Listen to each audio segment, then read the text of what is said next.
TGSRTC ఉద్యోగులకు రాష్ట్ర ప్రభుత్వం శుభవార్త చెప్పింది.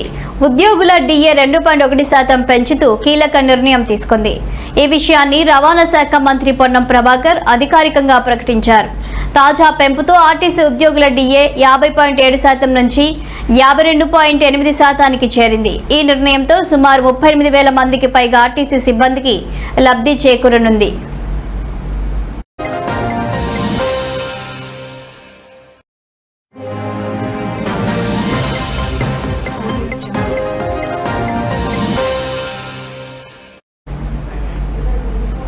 డిఏ పెంపు నిర్ణయం 2026 జనవరి నుంచి అమల్లోకి వస్తుందని మంత్రి పొన్నం స్పష్టం చేశారు. జనవరి నుంచి మార్చి వరకు 3 నెలల బకాయిలను రాబోయే నెలల్లో సప్లిమెంటరీ బిల్లుల ద్వారా విడతల వారీగా చెల్లించనున్నట్లు తెలిపారు. ఈ డిఏ పెంపు వల్ల ఆర్టీసీపై ప్రతి నెల అదనంగా 2.82 కోట్ల ఆర్థిక భారం పడనుంది.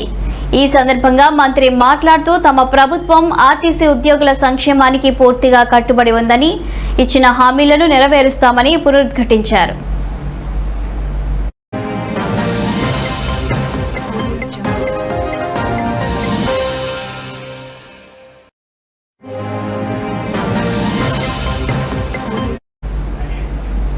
సాధారణంగా ప్రభుత్వ నిబంధనల ప్రకారం ఉద్యోగులకు ఏటా జనవరి, జూలై నెలల్లో డిఏను సవరిస్తారు. గత ఏడాది జూలైలో కూడా ఆర్టీసీ ఉద్యోగులకు ప్రభుత్వం 2.1% డిఏ పెంచింది. తాజాగా మరోసారి డిఏను పెంచుతూ నిర్ణయం తీసుకోవడం పట్ల ఉద్యోగ సంఘాలు హర్షం వ్యక్తం చేస్తున్నాయి.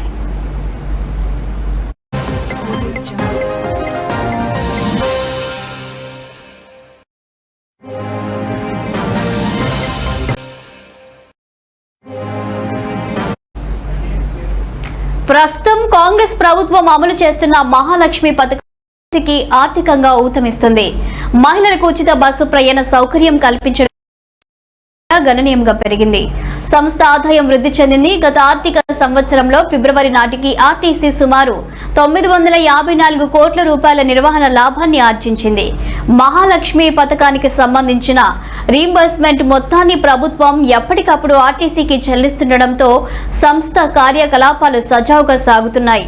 ఇదే సమయంలో కొత్త బస్సులను కొనుగోలు చేసి ప్రయాణికులకు మెరుగైన సేవలు అందించడం ద్వారా లాభాలను మరింత పెంచుకోవాలని ఆర్టీసీ యాజమాన్యం ప్రణాళికలు రచిస్తోంది.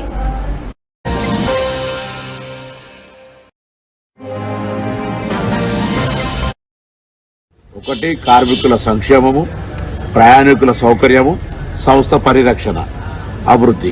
కాబట్టి ఇందులో భాగంగా సంస్థకు ప్రధాన భాగస్వాములైనటువంటి కార్మికుల సంక్షేమం పట్ల ఎప్పుడు కూడా సంస్థ అన్ని రకాల ఆలోచనతో ఉంది. వాళ్ళకు సంబంధించినటువంటి మరి ఆరోగ్య పరీక్షలకు సంబంధించినటువంటి ఆసుపత్రి అప్గ్రేడేషన్ కావచ్చు, కారుణ్య నియామకాలు కావచ్చు, దీర్ఘకాలిక రిమూవల్ అయినటువంటి వాళ్ళని 3 మంత్ కమిటీ తీసుకోవడం కావచ్చు, కొత్త నియామకాలను చేసి పని భారం తగ్గించడం కావచ్చు, ఈ విధంగా అనేక రకాల కార్యక్రమాలు చేస్తూ ఉంది.